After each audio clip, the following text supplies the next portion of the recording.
Class 7 सामाजिक विज्ञान अध्याय 10 भारत का संविधान एक परिचय।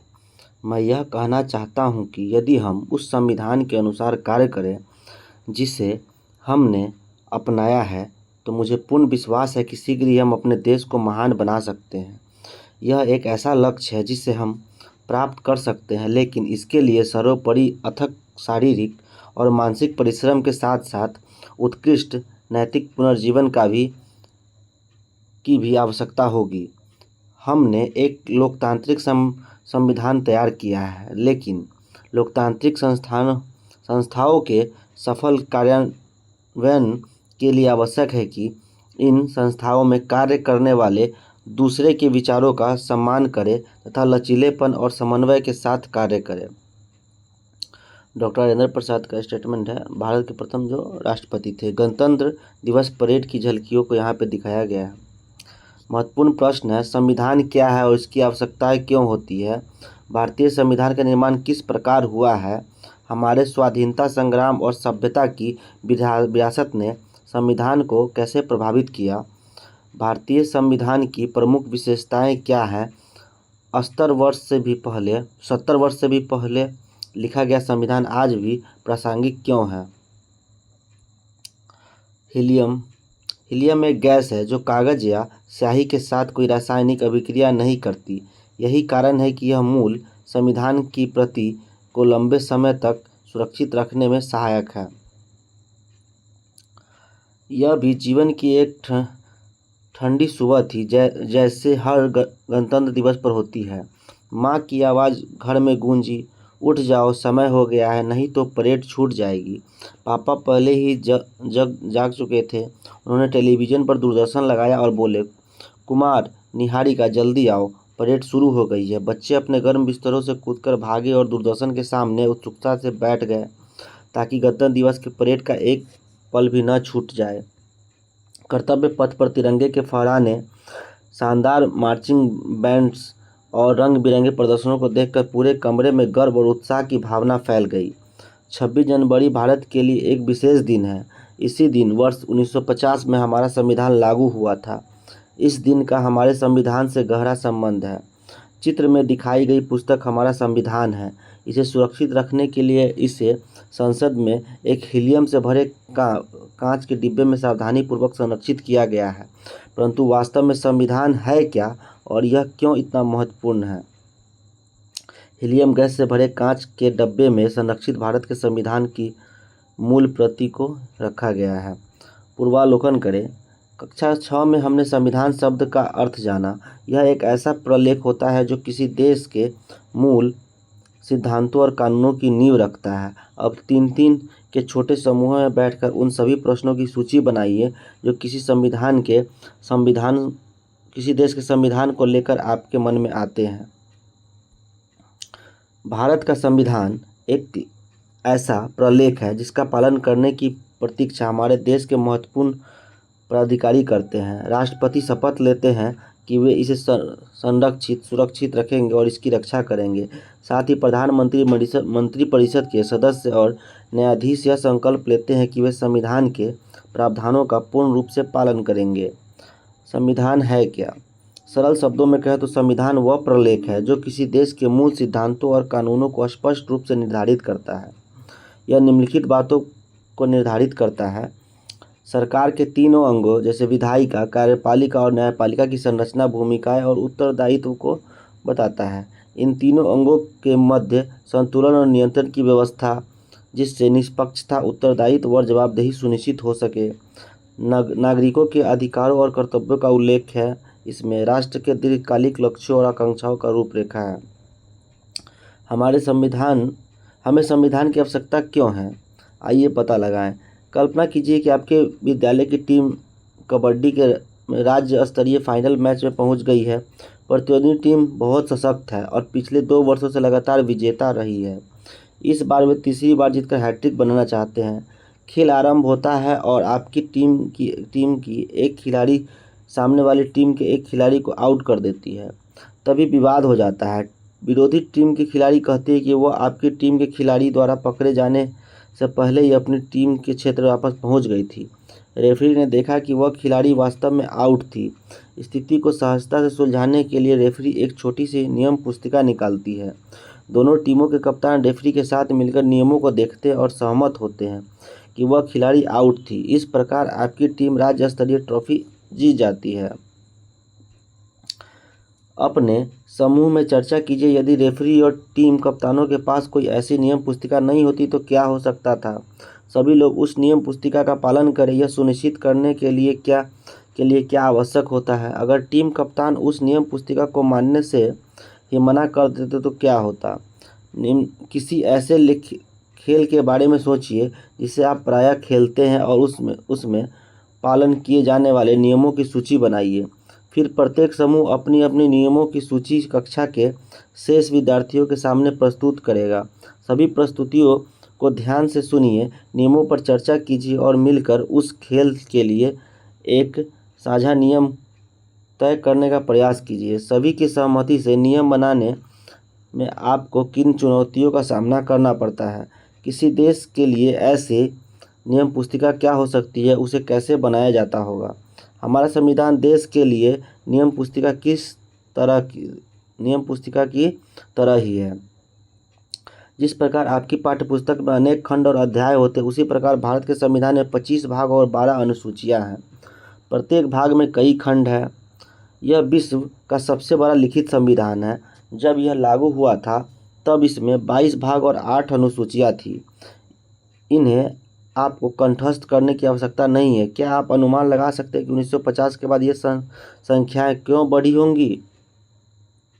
संविधान में दिए गए मूल नियम यह निर्धारित करते हैं कि देश में किस प्रकार की सरकार होगी, वह कैसे बनेगी और कैसे काम करेगी। इसमें वे कई मूल नियम सम्मिलित हैं जिन पर हमने पिछले अध्याय में चर्चा की थी, जैसा कि विधायिका, कार्यपालिका और न्यायपालिका का गठन कैसे होता है और वे कैसे कार्य करते हैं। संविधान यह भी बताता है कि कानून कैसे बनाए और लागू किए जाए, कार्यपालिका का चुनाव कौन करेगा, न्यायपालिका का गठन कैसे होगा और नागरिकों के क्या अधिकार और कर्तव्य होंगे। विश्व के अनेक संविधानों की भांति भारतीय संविधान भी देश के उन आदर्शों और मूल्यों को स्पष्ट रूप से दर्शाता है जिनके प्रति वह प्रतिबद्ध है, जैसे सभी के लिए समानता और न्याय, बंधुत्व, विविधता में एकता और स्वतंत्रता। वास्तव में यही मूल्य और आदर्श प्राय संविधान में लिखे गए कानूनों और सिद्धांतों की नींव बनते हैं। अधिकांश संविधान में सम्मिलित कुछ प्रमुख विशेषताओं को देखते हैं। संविधान समाज के मूल्य और आदर्श होते हैं। राजनीतिक व्यवस्था है, नागरिकों के अधिकार और कर्तव्य की रक्षा करता है। सरकार की संरचना और गठन के लिए है। सरकार के विभिन्न अंगों का कार्य है और सरकार के लिए मार्गदर्शक सिद्धांत का कार्य करती है संविधान। भारतीय संविधान का निर्माण देखते हैं। मैं आपके प्रयास में सफलता की कामना करता हूं और ईश्वर से प्रार्थना करता हूं कि आपकी कार्यवाही केवल विवेक, जन कल्याण और सच्ची देशभक्ति से ही नहीं, बल्कि ज्ञान, सहिष्णुता, न्याय और सभी के प्रति निष्पक्षता से भी युक्त हो और सबसे बढ़कर उसमें वह दृष्टि हो जो भारत को उसके प्राचीन और गौरव की ओर ले जाए और उसे विश्व के महान राष्ट्रों की पंक्ति में सम्मान और समानता का स्थान दिला सके। डॉक्टर सच्चिदानंद सिन्हा संविधान के अंतरिम अध्यक्ष थे। संविधान निर्माता प्रक्रिया के आरंभ होने पर उन्होंने यह वाक्य बोला था, जब भारत ब्रिटिश शासन से स्वतंत्रता के लिए संघर्ष कर रहा था तब यह आवश्यक हो गया कि हम यह योजना बनाना आरंभ करें कि स्वतंत्रता प्राप्ति के पश्चात हम अपना शासन कैसे चलाएंगे। भारत जैसे विशाल सांस्कृतिक रूप से विविध और जटिल देश में कई महत्वपूर्ण प्रश्नों के उत्तर देने थे। हमें किस प्रकार की सरकार चाहिए, कौन से नियम और सिद्धांत हमारा मार्गदर्शन करेंगे, मतदान का अधिकार किसे मिलना चाहिए, विवादों का समाधान कैसे किया जाएगा। इन तथा कई अन्य महत्वपूर्ण प्रश्नों के उत्तर ढूंढने के लिए वर्ष 1946 में एक संविधान सभा का गठन किया गया। प्रारंभ में इसमें 389 सदस्य थे, जो भारत के विभाजन के बाद घटकर 299 रह गए। इसमें 15 महिलाएं भी सम्मिलित थी। ये सदस्य भारत के विभिन्न क्षेत्रों, व्यवसाय और सामाजिक वर्गों का प्रतिनिधित्व करते थे। हमारा संविधान कैसे बना। भारतीय संविधान की संरचना संविधान सभा द्वारा लगभग 3 वर्षों की अवधि में की गई।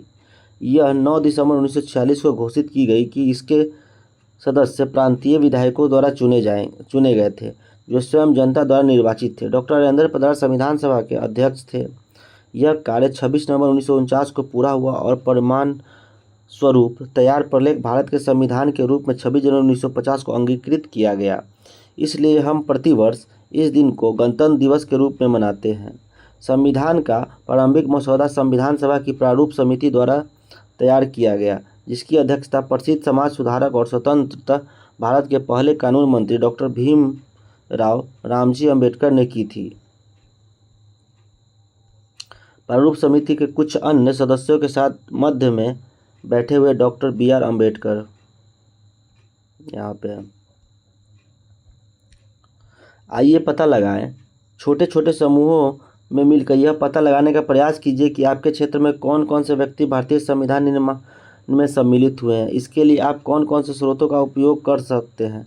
संकेत: अपने विद्यालय या स्थानीय पुस्तकालय में उपलब्ध पुस्तकें ढूंढें। आप अपने शिक्षक, माता पिता और पड़ोस के वृद्धों से भी पूछ सकते हैं।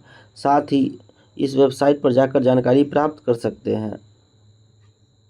भारतीय संविधान को आकार देने और प्रभावित करने वाले कारक। भारतीय संविधान के निर्माण के समय इसे अनेक कारकों ने प्रभावित किया था।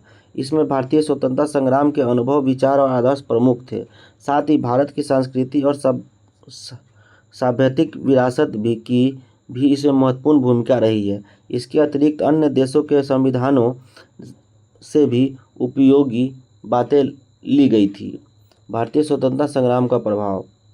भारतीय स्वतंत्रता आंदोलन के अनेक मुख्य आदर्शों और मूल्यों को संविधान में स्थान दिया गया। स्वतंत्र भारत के लिए संविधान नींव का पत्थर था। भारत के स्वतंत्रता संग्राम में कई प्रमुख नेता संविधान सभा के सदस्य थे, जिन्होंने अपने अनुभव और विचार संविधान में सम्मिलित किए। ये आदर्श और मूल्य है: सभी के लिए समानता और न्याय, बंधुत्व, भारत की संस्कृति विरासत का संरक्षण और संविधान को इन आदर्शों की प्राप्ति के लिए एक साधन और उपाय के रूप में देखना। स्वतंत्रता संग्राम से प्राप्त अनुभव और शिक्षाओं ने अनेक कैसे और क्या संबंधी प्रश्नों का समाधान भी प्रस्तुत किया। संविधान सभा का कार्यवाही का दृश्य। संविधान सभा के कार्यवाही के दृश्य को यहाँ पे दिखाया गया है। हम यह सुनिश्चित कैसे करें कि प्रत्येक वयस्क नागरिक को मतदान का अधिकार मिले। हम यह कैसे सुनिश्चित करें कि कार्यपालिका, विधायिका और न्यायपालिका की शक्तियाँ अलग अलग रखी जाएं। हम प्रत्येक व्यक्ति के मौलिक अधिकारों के सम्मान की गारंटी कैसे करें। यदि हमें संविधान में संशोधन करना हो तो क्या प्रक्रिया होनी चाहिए। केंद्र और राज्य सरकारों के बीच क्या संबंध होने चाहिए आदि। हम इस अध्याय में आगे देखेंगे कि संविधान में इन्हें किस प्रकार व्यवस्थित किया गया है। भारतीय सभ्यता की विरासत और इतिहास। कक्षा 6 में विविधता में एकता या एक में अनेक नामक अध्याय में हमने यह पढ़ा कि कौन सी बातें भारत को एक राष्ट्र बनाती है और किस प्रकार विविधता के भीतर एक गहन एकता समाहित है। भारत के एक राष्ट्र होने की यह भावना हमारे संविधान में अंतर्निहित है। कुछ मौलिक सिद्धांत हमारी संस्कृति में गूढ़ रूप से समाहित है, जैसे मत वैभिन्न की स्वीकृति, प्रकृति को पवित्र मानना, ज्ञान और शिक्षा के निरंतर खोज, महिलाओं के प्रति सम्मान, वसुधैव कुटुंबकम यानी संपूर्ण विश्व एक परिवार है, और सर्वे भवन्तु सुखिन यानी सभी सुखी हो जैसे आदर्श। ये सभी सिद्धांत हमारे संविधान में विद्यमान हैं, यद्यपि कहीं कहीं ये थोड़े भिन्न ढंग से व्यक्त किए गए हैं। पहले हमने भारत में विभिन्न प्रकार की शासन व्यवस्थाओं के संबंध में पढ़ा। जनपदों, संघों, राजाओं और उनकी सभाओं, कौटिल्य के सप्तांग सिद्धांत, राजधर्म आदि कुल मिलाकर शासन में जनता की भूमिका और उनके कर्तव्य पर विशेष बल दिया था। इसलिए यह स्वाभाविक था कि संविधान निर्माता हमारी सभ्यता के प्राप्त इन विचारों को हमारे संविधान में सहमति करते। उदाहरणार्थ, मौलिक कर्तव्य इसी का एक महत्वपूर्ण अंग है। विश्व से मिला ज्ञान। भारतीय परंपरा के अनुरूप आनो भद्रा क्रतवो यंतु विश्वतः यानी अर्थात सभी दिशाओं से शुभ विचार मेरे पास आए। संविधान निर्माताओं ने France, America, United kingdom, Ireland, Australia और अन्य लोकतांत्रिक देशों के संविधान का अध्ययन किया। उन्होंने यह देखा कि कौन से विचार भारतीय संदर्भ में उपयोगी हो सकते हैं। उदाहरण के लिए स्वतंत्रता, समानता और बंधुत्व के उदाहरण फ्रांस के संविधान से लिए गए, जो फ्रांसीसी क्रांति 1789 से उत्पन्न हुए थे। राज्य के नीति निर्देशक सिद्धांत, जिनके बारे में हम आगे पढ़ेंगे, आयरलैंड के संविधान से प्रेरित थे। स्वतंत्र न्यायपालिका की अवधारणा अमेरिका के संविधान से प्रेरित थी। 1789 की फ्रांसीसी क्रांति के दौरान मानव और नागरिक अधिकारों की घोषणा तैयार की गई, जो समानता, स्वतंत्रता और न्याय जैसे सिद्धांतों पर आधारित थी। इसने विश्व के अनेक भागों में इन मूल्यों के प्रयास में सहायता की और कई देश और फ्रांसीसी सहित के संविधानों की इन आदर्शों को अपनाया गया, अनुकूलित किया। भारत के संविधान में कुछ चित्रण यहाँ पे दिए गए। एक प्राचीन गुरुकुल का दृश्य यहाँ पे है, संविधान में दिया गया। रामायण का एक दृश्य है, राम की लंका विजय और सीता का पुनरागमन को यहाँ पे दिखाया गया है। महाभारत का एक दृश्य है, कृष्ण द्वारा अर्जुन को गीता का उपदेश देते हुए दिखाया गया है। ओडिशा की मूर्तिकला का एक दृश्य है, यहाँ पे नटराज की एक छवि को यहाँ पे दिखाया गया है। महाबलीपुरम की मूर्तिकला के एक दृश्य भागीरथ की तपस्या और गंगा का अवतरण को दिखाया है यहाँ पे। अकबर और मुगल स्थापत्य कला से संबंधित एक दृश्य है यहाँ पे। नालंदा विश्वविद्यालय का एक दृश्य, जो भारत के प्राचीन विश्वविद्यालयों में से एक है, का पिक्चर या चित्र दिया हुआ है। भारतीय संविधान की मुख्य विशेषताएं। संविधान की मुख्य विशेषताओं से परिचित होने से पहले आइए कक्षा 6 में पढ़ी गई कुछ अवधारणाओं को पुनरावलोकन करते हैं। सरकार के 3 अंग होते हैं, विधायिका, कार्यपालिका, न्यायपालिका, और इनकी प्रभावी कार्यपालिका के लिए शक्तियों का पृथक्करण अत्यंत आवश्यक है। विधायिका कानून का निर्माण करती है। प्रधानमंत्री की अगुवाई में कार्यपालिका इन कानूनों को लागू करती है। न्यायपालिका यह सुनिश्चित करती है कि बनाए गए सभी कानून संविधान के अनुरूप हो। यह भी निर्णय लेती है कि किसी कानून का उल्लंघन तो नहीं हुआ है, और यदि उल्लंघन हुआ है तो क्या दंड दिया जाना चाहिए। हमारे यहाँ सरकार की त्रिस्तरीय व्यवस्था है, केंद्र, राज्य और स्थानीय यानी पंचायती राज व्यवस्था। कुछ कार्य और दायित्व केंद्र सरकार के लिए आरक्षित है, जबकि अन्य कार्य राज्य सरकार को सौंपे गए हैं। संविधान इन बिंदुओं को व्यापक रूप से निर्धारित करता है। यह सरकार के प्रत्येक अंग की भूमिका, कार्य, उत्तरदायित्व और जवाबदेही की व्यवस्था को स्पष्ट रूप से परिभाषित करता है। इसके अतिरिक्त ऐसा निर्वाचन तंत्र भी निर्धारित किया गया है जिससे देश के प्रत्येक पात्र नागरिक को मतदान का अवसर सुनिश्चित हो सके। मौलिक कर्तव्यों और अधिकारों के कुछ उदाहरण हमें सूचना चित्र में मिलते हैं। संविधान के अन्य मुख्य पहलू है मौलिक कर्तव्य, मौलिक अधिकार तथा राज्य के नीति निर्देशक तत्व। राज्य के नीति निर्देशक तत्व हमारे संविधान निर्माताओं द्वारा भारत के सामाजिक और आर्थिक दृष्टिकोण का सार प्रस्तुत करते हैं। हम जो उदाहरण सूचना चित्र में प्रस्तुत कर रहे हैं वे उन सिद्धांतों का चित्रण करते हैं जिनका पालन शासन व्यवस्था से अपेक्षित था। इसे अनदेखा न करें। राज्य के नीति निर्देशक तत्व वे लक्ष्य हैं जिन्हें सरकार को प्राप्त करने का प्रयास करना चाहिए। ये उस दिशा को दर्शाते हैं जिसमें संविधान निर्माताओं ने देश को आगे बढ़ते देखना चाहा था, जिससे कि भारत को सभी नागरिकों के लिए उन्नत बनाया जा सके। उदाहरणार्थ, देश के प्रत्येक व्यक्ति को एक अच्छे जीवन स्तर का अधिकार मिलना चाहिए, लेकिन यदि सरकार इन तत्वों का पालन करने का प्रयास नहीं करती तो कोई व्यक्ति न्यायालय जाकर इसकी शिकायत नहीं कर सकता। नीति निर्देशक तत्व कठोर नियमों की तुलना में दिशा निर्देशों जैसे हैं। दूसरी ओर मूल अधिकार वे प्रतिज्ञाएं हैं जिन्हें निभाना अनिवार्य है। यदि आपके साथ केवल आपकी पहचान के कारण कोई अनुचित व्यवहार करता है तो आप न्यायालय की सहायता ले सकते हैं। हमारे संविधान निर्माताओं ने यह व्यवस्था निश्चित उद्देश्य से बनाई थी। वे चाहते थे कि कुछ अधिकार, मूल अधिकार ऐसे हो जिन्हें तुरंत प्राप्त किया जा सके, और कुछ बड़े लक्ष्य जैसे नीति निर्देशक तत्व ऐसे हो जिन्हें देश की प्रगति के साथ धीरे धीरे प्राप्त किया जा सके। आइए पता लगाएं। नीचे दिए गए उदाहरण को पढ़िए। आपके विचार में यह संविधान की किस अनुच्छेद का संदर्भ दे रहा है? आपके अनुसार उन्होंने ऐसा क्यों कहा कि महिलाओं की समानता भारत के लिए कोई नई अवधारणा नहीं? कक्षा में इस पर चर्चा कीजिए। महोदय, भारत की महिला जीवन के सभी क्षेत्रों में पुरुषों के साथ पूर्ण समानता के अपने वैध अधिकारों को लेकर प्रसन्न है। मैं यह इसलिए कहती हूँ कि यह कोई नया सिद्धांत नहीं है जिसे विशेष रूप से इस संविधान के लिए प्रस्तावित किया गया है, बल्कि यह एक आदर्श है जिसे भारत ने लंबे समय से संजो कर रखा है। यद्यपि कुछ समय तक सामाजिक परिस्थितियों ने दुर्भाग्यवश इसे व्यावहारिक रूप से विफल कर दिया था, यह संविधान उस आदर्श की पुष्टि करता है और यह प्रभावी आश्वासन देता है कि भारतीय गणराज्य में महिलाओं के अधिकारों का विधि के अनुसार पूर्ण सम्मान किया जाएगा। बेगम एजाज रसूल 22 नवंबर 1949 संविधान में बहस के दौरान उन्होंने ये वाक्य बोला था। समानता का अधिकार अनुच्छेद 14 में है। कानून के समक्ष समानता का है। स्वतंत्रता का अधिकार अनुच्छेद 21 में जीवन और व्यक्तिगत स्वतंत्रता की रक्षा का अधिकार है। शोषण के विरुद्ध अधिकार, शिक्षा का अधिकार जो अनुच्छेद 21 का ए में है। मौलिक अधिकार क्या होते हैं? राज्य के नीति निर्देशक तत्व और मौलिक कर्तव्य। अनुच्छेद 38 क्या कहता है? सामाजिक, राजनीतिक और आर्थिक न्याय देता है अनुच्छेद 38 के तहत।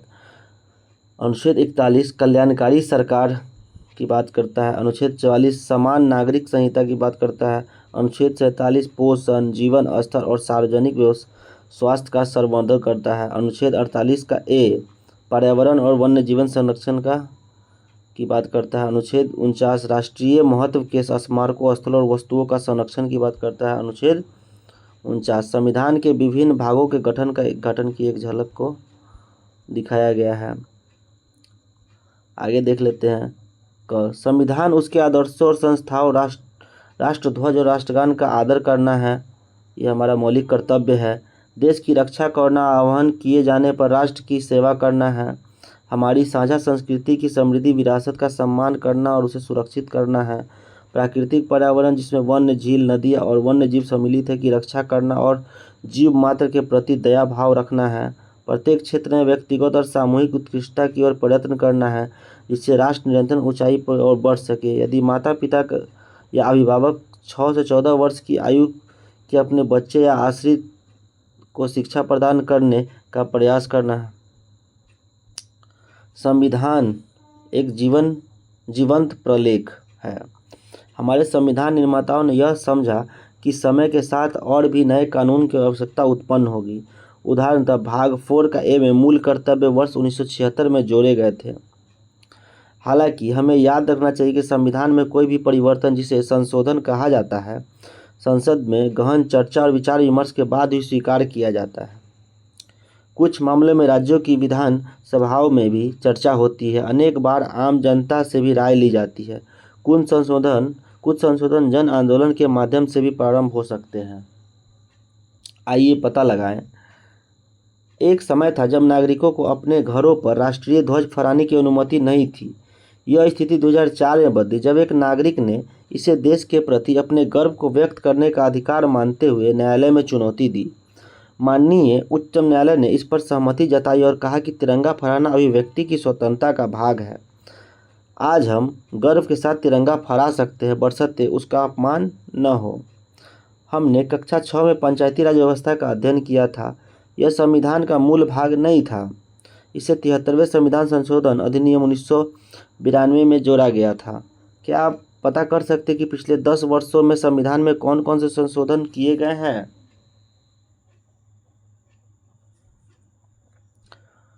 सरकार भी नागरिकों को प्रस्तावित कानून या नियमों के बदलाव में कुछ सुझाव देने का अवसर प्रदान करती है। अगला पृष्ठ इसी पर प्रकाश डालता है। इसे अनदेखा न करें। भारतीय संविधान केवल एक कानूनी प्रलेख नहीं है अपितु एक कलात्मक रचना भी है। प्रेम बिहारी नारायण रायजादा ने संविधान का मूल पाठ अपनी सुंदर हस्त लिपि में लिखा था। नंदलाल बोस एवं उनके सहयोगियों ने इसके प्रत्येक पृष्ठ को मोहनजोदड़ो से लेकर स्वतंत्रता आंदोलन तक ऐसे ऐतिहासिक दृश्य बनाकर सजाया है।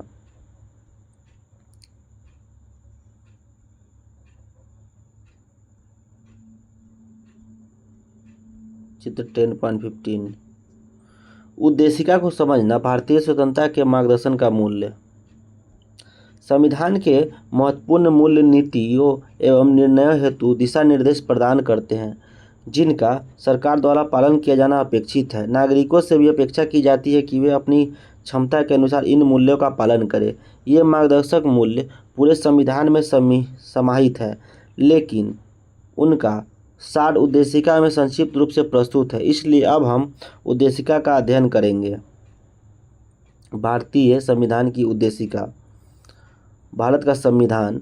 हम भारत के लोग भारत को एक संपूर्ण प्रभुत्व संपन्न लोकतंत्रात्मक गणराज्य बनाने के लिए तथा उसके समस्त नागरिकों को सामाजिक, आर्थिक और राजनीतिक न्याय, विचार, अभिव्यक्ति, विश्वास, धर्म और उपासना की स्वतंत्रता, प्रतिष्ठा और अवसर की समानता प्राप्त कराने के लिए तथा उन सब में व्यक्ति की गरिमा और राष्ट्र की एकता और अखंडता सुनिश्चित करने वाली बंधुता को बढ़ाने के लिए दृढ़ संकल्प होकर अपनी इस संविधान सभा में आज तारीख 26 नवंबर 1949 ईस्वी को मिति मार्गशीर्ष शुक्ल सप्तमी संवत जो 2006 विक्रमी को एदत द्वारा इस संविधान को अंगीकृत, अधिनियमित और आत्मार्पित करते हैं। भारत संविधान की उद्देशिका। हम भारत के लोग इसका मतलब जानते हैं। यह संविधान भारत के लोगों के स्वयं को अपने प्रतिनिधि के माध्यम से बनाया है और अपनाया है, जिसे न तो किसी राजा ने हमें दिया है, न ही किसी बाहरी शक्ति ने। हम भारत के लोगों का मतलब है। संप्रभु का मतलब है लोकतंत्र में सभी मामलों में सर्वोच्च राजनीतिक शक्ति लोगों में निहित होती है। कोई भी बाहरी शक्ति भारत सरकार को निर्देश नहीं दे सकती। संप्रभु का मतलब है। समाजवादी का अर्थ होता है संपत्ति का उत्पादन समाज में होता है और उसका लाभ समाज के बीच साझा होना चाहिए। सरकार भूमि और उद्योग के स्वामित्व को नियंत्रित कर सकती है, जिससे सामाजिक आर्थिक असमानताओं को कम किया जा सके। समाजवादी का मतलब है। पंथ निरपेक्ष का मतलब है नागरिकों को अपनी पसंद का धर्म अपनाने और पालन करने की पूर्ण स्वतंत्रता है। भारत का कोई राजकीय धर्म नहीं है। सरकार सभी धर्म, विश्वासों और आचारों के साथ समान व्यवहार करती है। लोकतांत्रिक का मतलब देख लेते हैं। एक प्रकार की सरकार जिसमें लोगों के पास समान राजनीतिक अधिकार होते हैं। वे अपने प्रतिनिधियों का चुनाव करते हैं और उन्हें जवाबदेह रखते हैं। सरकार कुछ मूलभूत नियमों के अनुसार चलाई जाती है। बंधुता क्या होता है? हम सभी को एक परिवार के सदस्यों की तरह व्यवहार करना चाहिए। किसी को भी दूसरे नागरिकों को नीचा नहीं दिखाना चाहिए। समानता क्या है? कानून के समक्ष सभी समान है। सामाजिक असमानताओं को समाप्त किया जाना चाहिए। सभी को समान अवसर प्रदान करना सरकार का कर्तव्य है। स्वतंत्रता क्या है? नागरिकों को सोचने, अपने विचार व्यक्त करने और अपने विश्वासों के अनुसार कार्य करने पर कोई अनुचित रोक नहीं होनी चाहिए। यही स्वतंत्रता है। न्याय क्या है? नागरिकों के साथ जाति, धर्म, लिंग और आधार के आधार पर भेदभाव नहीं किया जाना चाहिए। सामाजिक असमानताओं को समाप्त किया जाना चाहिए। सरकार के सभी वर्गों, विशेष रूप से वंचित समूहों के कल्याण के लिए काम करना चाहिए। गणराज्य क्या? राष्ट्र का अध्यक्ष निर्वाचित होता है, न कि वंशानुगत। नोट: समाजवादी और पंथ निरपेक्ष शब्दों के 42वें संविधान संशोधन 1976 द्वारा संविधान की उद्देशिका में जोड़ा गया है। भारतीय संविधान की उद्देशिका की एक झलक को हमने अभी देखा है। आइए पता लगाएं। प्रस्तावना में उल्लेखित विशेषताओं की सूची नीचे दी गई है। इन्हें दिए गए चित्र में ध्यान से पढ़िए और अपने आसपास के दैनिक जीवन में इन मूल्यों का पालन के उदाहरण लिखिए। 2 उदाहरण दिए गए हैं जिनमें आप अभ्यास पूर्ण करके सहायता मिलेगी। प्रस्तावना की विशेषताएं, हम इन्हें अपने दैनिक जीवन में कैसे देखते हैं। पंथ निरपेक्ष: किसी व्यक्ति को यदि अपने धर्म के रीति रिवाजों का पालन करना है और वह दूसरे के जीवन में बाधा नहीं डालता तो उसे इसके लिए राज्य के अनुमति लेने की आवश्यकता नहीं है। न्याय: राज्य नौकरियों और अवसरों के सभी नागरिकों को जाति, धर्म, लिंग आदि के आधार पर भेदभाव के बिना समान अवसर प्रदान करे। न्याय की बात है। आगे बढ़ने से पहले भारतीय संविधान एक मार्गदर्शक नियम पुस्तिका है जो सभी नागरिकों के अधिकारों की रक्षा करता है। नागरिकों से भी यह अपेक्षा की जाती है कि वे संविधान में निहित मूल कर्तव्यों का पालन करें। भारत की समृद्ध सभ्यता की विरासत स्वतंत्रता संग्राम और अन्य देश के संविधान से ली गई है, ली गई अच्छी परंपराएं भारतीय संविधान के निर्माण में सहायक रही है। संविधान की मुख्य विशेषताएं देश की सामाजिक, आर्थिक और राजनीतिक संरचना तथा उसकी संसदीय शासन प्रणाली को परिभाषित करती है। यह एक जीवंत प्रलेख है जिसे देश की आवश्यकताओं के अनुसार समय समय पर संशोधित किया जा सकता है।